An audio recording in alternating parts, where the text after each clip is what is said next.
Hi viewers, welcome to Bhaskar's area.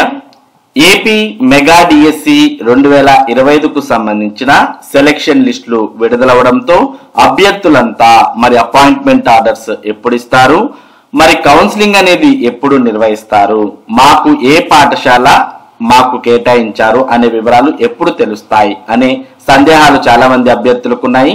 మరి వాటికి సంబంధించిన సమాధానాన్ని మనం ఈ వీడియోలో చూద్దాం. మరి ఈ నెల 22వ తేదీ నుంచి ఉపాధ్యాయులకు శిక్షణా కార్యక్రమం ఉండబోతోంది.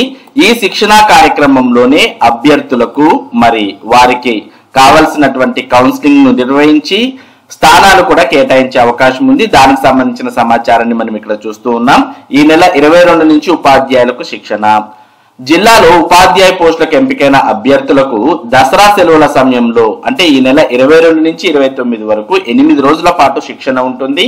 తద్వారా వారి బోధనా నైపుణ్యాలను అభివృద్ధి చేసి సమాజ అభివృద్ధి కోసం నిజాయితీ, నిబద్ధత, అంకిత భావంతో పనిచేసేలా దిశానిర్దేశం చేస్తారు.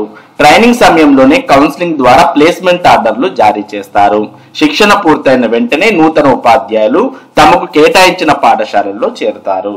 కాబట్టి ఈ నెల 19వ తేదీన సీఎం గారి చేతుల మీదుగా నియామక పత్రాలు తీసుకున్నప్పటికీ మరి పోస్టింగ్ అయితే 22 నుంచి 29వ తేదీల మధ్యలో 8 రోజుల పాటు ట్రైనింగ్ ఇస్తారు కదా, ఆ ట్రైనింగ్ లోనే కౌన్సిలింగ్ కూడా నిర్వహించి ప్లేస్మెంట్ ఆర్డర్లు కూడా జారీ చేస్తారు అంటూ మనం ఇక్కడ సమాచారాన్ని చూస్తూ ఉన్నాం. కాబట్టి అభ్యర్థులకు 19వ తేదీన నియామక పత్రాలు ఇచ్చినప్పటికీ వారికి ఏ పాఠశాల కేటాయించారు అనేదైతే 19వ తేదీకి తెలిసే అవకాశాలు లేవు. మరి 22 నుంచి జరగబోయే ట్రైనింగ్ లో వారికి ట్రైనింగ్ తో పాటు వారికి స్థానాలను కూడా కేటాయించే అవకాశాలు ఉన్నాయి. మరి దసరా సెలవుల తర్వాత వారు టీచర్ గా ఏ స్థానంలో అయితే మరి అపాయింట్మెంట్ పొందబోతున్నారో ఆ పాఠశాలలో కొనసాగబోతున్నారు. ఇది మెగా డిఎస్సి పోస్టింగ్ కు సంబంధించినటువంటి సమాచారం. ఇటువంటి ముఖ్యమైన సమాచారాన్ని భాస్కర్స్ ఏరియా మీకు అందిస్తూ ఉంటుంది.